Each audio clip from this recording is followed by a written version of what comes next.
Hello everyone, कैसे हैं आप लोग। मैं Rakesh Kumar Singh Jain study UPSC CSC के यूट्यूब चैनल पे आपका स्वागत करता हूं। जैसा कि आप जानते हैं यूपीएससी का प्रीलिम्स हो चुका है और उसकी आंसर की पे चर्चा चल रही है। कई सोर्स से आपने देख लिया होगा और बिलीव कीजिए, हम आंसर की को लेकर बहुत सेंसिटिव पर्सनों में से एक हैं। हम जल्दीबाजी में कोई भी आंसर की नहीं लाना चाहते हैं ताकि कल भविष्य में आप हमारी क्रेडिबिलिटी पे कोई क्वेश्चन उठाएं। इसलिए हम लोग आंसर ठहर कर चेक करके तब लेके आते हैं। और बिलीव कीजिए, इस बार जो यूपीएससी का प्रीलिम्स का पेपर था उसमें geography environment one of the toughest level पे था। मतलब पेपर अपने आप में सिलेबस से था, लेकिन लॉजिकल था, सोचना पड़ता। उसमें से अगर मैं ज्योग्राफी इन्वायरमेंट में कंपेयर करूं तो इन्वायरमेंट ज्योग्राफी से और भी टफ लेवल पे था। लेकिन फिर भी हम देख सकते हैं कि अगर ज्योग्राफी इन्वायरमेंट की बात करूं तो दोनों से मिला के 25-26 क्वेश्चन आए हैं, जिनमें से आप 18 से 20 क्वेश्चन कर सकते थे, बाकी 5-6-7 क्वेश्चन छोड़ने वाले थे। क्योंकि आप ये मान चलिए, ये पेपर का नेचर है कि इसमें सब कुछ करने गए तो सब कुछ गड़बड़ होने वाला है, ये ध्यान रखिएगा। तो चलिए स्टार्ट करते हैं आंसर की। तो पहला क्वेश्चन देखेंगे, यहां दे रखा है सीमेंट इंडस्ट्री, और बहुत अच्छा क्वेश्चन है। इसकी वजह क्या है? जो चर्चे में बात रही उसी पर फोकस किया गया है। जैसे सीमेंट इंडस्ट्री कार्बन एमिशन के लिए जिम्मेदार होती है। क्यों होती है? क्योंकि गर्मी के मौसम में आप देखते हो जो अर्बन सिटी होती है एक हीट आइलैंड में कन्वर्ट हो जाती है, क्योंकि जो सीमेंट कंक्रीट की बनी बिल्डिंगें होती हैं दिन में वो बहुत ज्यादा हीट ऑब्जर्व करके एमिशन करती हैं। तो क्या लिखा है? Carbon dioxide emission from cement industry account more than, तो इतनी कम अमाउंट दे रखा है, मोर देन 5% तो होगा ही होगा, ऑब्वियस सी बात है। Chilka bearing clay is mix with limestone while manufacturing cement, ये बात भी सही है कि भाई इसमें बनता है। Lime stone is convert into lime during clinker production for cement industry. तो ध्यान रखिए, ये तीनों ही जो स्टेटमेंट है ये सही है, लेकिन इसमें क्या लिखा है? Both statement B and third are correct but only one in explain, यानी ये इसकी प्राइम मटेरियल है, आप जानते हो।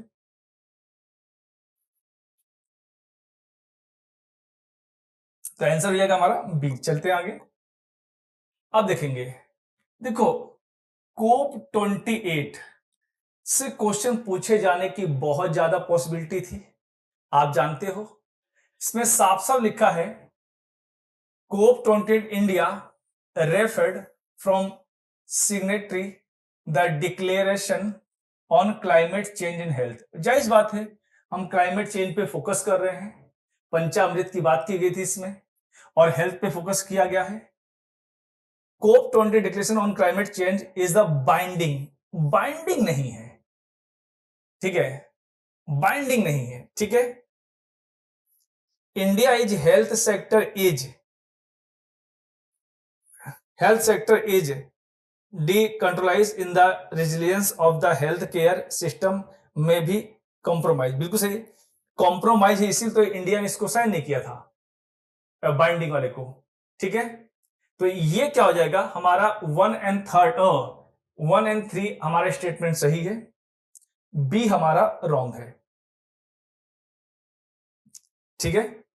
तो देखिए क्या गया, सेकेंड और थर्ड में से केवल एक सही है, बात सही, सेकेंड गलत है, और वह केवल एक की व्याख्या कर रहा है, बात सही है यहां पे।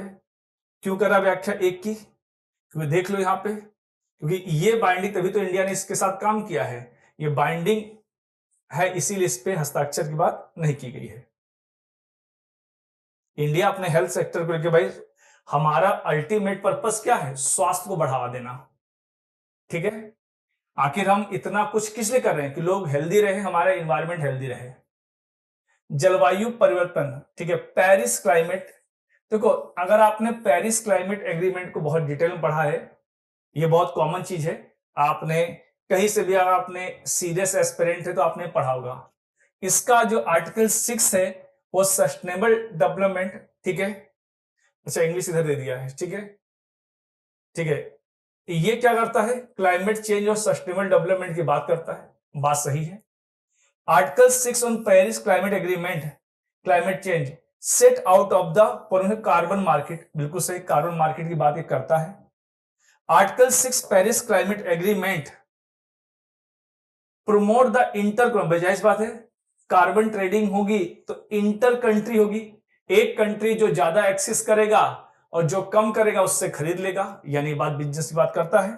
यानी ये तीनों ही स्टेटमेंट अपने आप में सही है, ठीक है, यानी इसमें क्या हो जाएगा, both statement are correct and both of them explain, explain भी कर रहा है, बात बिल्कुल सही है। अब देखेंगे, इस क्वेश्चन को बहुत इजीली कर सकते हैं, इस क्वेश्चन को मैं इजी क्वेश्चन रखूंगा, ठीक है, कि साफ साफ लिखा है nature solution finance hub for Asia and the Pacific. अब जब एशिया पैसिफिक रीजन की बात कर रहा है तो क्या ये वर्ल्ड बैंक का ऑर्गेनाइजेशन आएगा, बिल्कुल नहीं आएगा। ये इंफ्रास्ट्रक्चर की बात करता है, या इंफ्रास्ट्रक्चर की बात तो हो ही नहीं रही है, नेचर सोल्यूशन बात हो रही है, ये भी नहीं होगा। न्यू डेवलपमेंट बैंक भी नहीं होगा, यानी एशियन डेवलपमेंट, एशिया पैसिफिक जब भी जाएंगे तो कॉमन सेंस से लगाएंगे, तब भी एशियन डेवलपमेंट बैंक। और कॉमन बताइए, एशियन डेवलपमेंट बैंक का जो हेडक्वार्टर है वो कहां पर है, आंसर ए हो जाएगा हमारा, बिल्कुल सही है। अब देखेंगे डायरेक्ट एयर कैप्चर। अब डायरेक्ट एयर कैप्चर क्या होता है, कार्बन कैप्चरिंग की टेक्निक होती है, यह बात बिल्कुल सही है। It can be valuable approach for plastic production in food processing. जाहिर है, तो प्लास्टिक पोल्यूशन ऐसी चीज है इस समय कि आप कुछ भी ना पता हो तो नॉट मत लगाना, वो क्रीम से लेकर दूध से लेकर मदर मिल्क तक में पाई जा रही है, तो इस तक में हम इसमें कभी भी अगर तुक्का लगाना हो तो आप लगा सकते हैं कि प्लास्टिक आपको हर जगह इस समय है, हमारे ब्लड वेसल्स में तक में पाई गई प्लास्टिक। फूड प्रोसेसिंग कैसे यूज करते हैं, ड्राई आइस के रूप में। ड्राई आइस क्या होती है, कार्बन डाइऑक्साइड होती है सॉलिड फॉर्म में।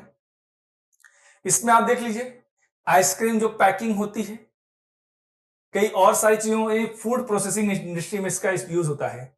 एविएशन में क्यों होता है, क्योंकि कार्बन कंबाइनिंग द्वारा हाइड्रोकार्बन बनाया जाता है जिसको जेट फ्यूल कहते हैं, यह भी सही है, तीनों स्टेटमेंट हमारे सही है, यानी आंसर हमारा सी होना चाहिए, बिल्कुल सही है। पीकॉक, पीकॉक टरेंटुला, देखो पीकॉक लिखा है लेकिन ये क्या है, स्पाइडर है। मैं इसका दिखाता हूं क्यों, इसका नाम पड़ा है पीकॉक।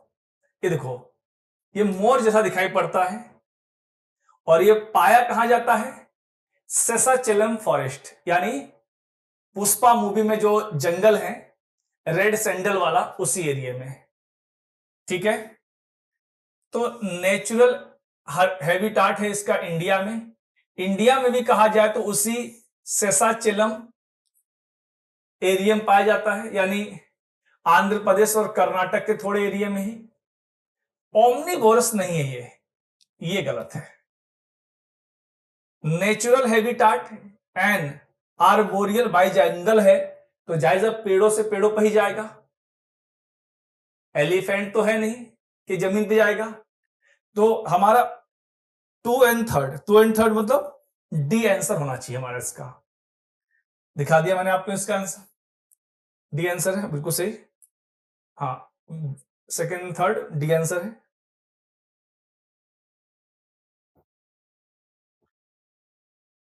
हाँ देखेंगे, carbon dioxide emission in India are less than 0.5। ये लेस देन बहुत कम है, क्योंकि आप जानते हो कार्बन एमिशन में इंडिया थर्ड पे आ गया है। और ध्यान रखेंगे तो ये इस पे थोड़ा डाउट है मुझे, चलिए देखते हैं इस पे। Term of CO2 emission from fuel combustion, India rank second in Asia Pacific. जाहिर बात है एशिया पैसिफिक में दो ही कंट्री हैं जो इस समय इंडस्ट्री में भी आगे हैं, पावर में भी आगे हैं, चाइना एंड इंडिया। तो ऑब्वियस सी बात है फर्स्ट पे चाइना होगा, सेकंड पे इंडिया, ये बात सही कही जा रही है। Electricity and the heat producer are the largest source of carbon dioxide, ये बात बिल्कुल सही लग रही है मुझे। यानी पहला आंसर हमारा गलत है। इसमें अगर इंटरनेशनल एनर्जी एमिशन ऑर्गेनाइजेशन की साइट पे जाएंगे तो आप उसके फ्रंट पेज पे ही आपको ये दो स्टेटमेंट मिल जाएंगे। यहां पे ज्यादा है, लेस देन नहीं है, मोर देन है। अगर यहां मोर देन होता तो ये सही होता, यानी 2 and 3 हमारा सही है, 2 and 3 यानी सी आंसर होगा हमारा। देखते हैं, सी है बिल्कुल सही। ये बड़ा अच्छा है, ये पूछा है 4th क्लास की एनसीईआरटी ईवीएस से। ईवीएस की मैं हमेशा बोलता हूं, लोग बोलते हैं इसके लिए बायोलॉजी बुक पढ़िए, लेकिन मेरी हाईली सजेशन है कि आप लोग 4th और 5th की एक ईवीएस बच्चों वाली एनसीईआरटी बुक आती है, उसको जरूर पढ़िए। वहां से हर बार यूपीएससी एक दो क्वेश्चन पूछता है। तो कसावा, ठीक है, बूढ़ी सब है, बिल्कुल होता है। कसावा कुछ नहीं है, एक तरह का उसी फैमिली से है जिस फैमिली से हमारा शुगर बीट आता है। ये देखो, इसी से साबुन दाना बनता है जो आप खाते हो। जिंजर हर्ब है, बिल्कुल सही है भाई, दवा में मेडिसिन में यूज है इसका। मालाबारी स्पिनिच, देखो मालाबारी स्पिनिच कैसा होता है, ये देखो ये क्लाइंब करता है, देख लो ऐसा होता है, काफी अच्छा होता है। मिंट सर्व नहीं है, हर्ब है ये भी, ये गलत है। पपाया बुड़ी कैसे हो सकता है, लकड़ी थोड़ी होता है, कुल खोखला सा होता है, तो ये भी गलत है। तो यानी हमारा 1 2 3, केवल 3, यानी बी हमारा होना चाहिए आंसर, सही है बी। एथेनॉल पे देखते हैं। देखो एथेनॉल, विश्व के दो प्रमुख एथेनॉल उत्पादकों में ब्राजील और यूएसए है, बिल्कुल सही बात है। इनमें से संयुक्त राज्य अमेरिका की तुलना में ब्राजील अधिक उत्पादित करता है। चलिए देखते हैं। हाँ, अमेरिका में मक्का से बनता है, यह बात सही है। और ब्राजील में किससे बनता है,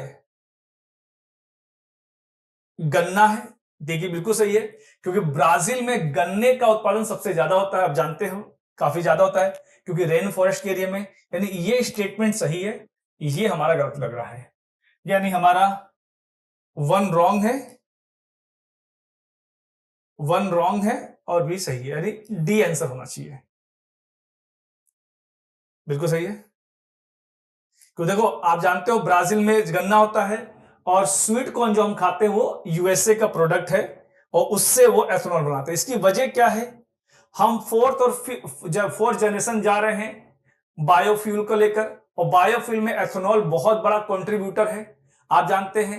इसीलिए उससे गन्ने से बनाया जा रहा है एथेनॉल ब्राजील में, और यूएसए बनाया जा रहा है कॉर्न से।